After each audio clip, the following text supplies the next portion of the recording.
एना गोटे विश्वयुद्ध चलची से मिल्क बोतल आउ सिया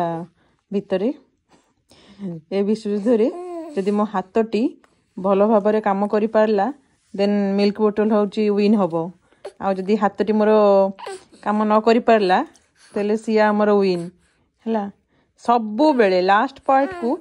से दी जन को भितर फाइट चलथबो एमतिका मुंडटा केड्डे जोसरे काम करूची केड्डे जोसरे ता मुंडटा काम करूची लास्ट बोतल लास्ट पूरा टिके थिबो 10 ml खंडे तांकर सब एमतिका पूरा वार स्टार्ट हे जिवो लास्ट को इमोशनली टॉर्चर हबो माने कांदटा स्टार्ट हे जिवो तमे बाध्य होई कि सेटा काढिया को ही पड़िबो छाड़ मामू तमे आ न खाओ बहुत हे गला तुम युद्ध से थाऊ हैप्पी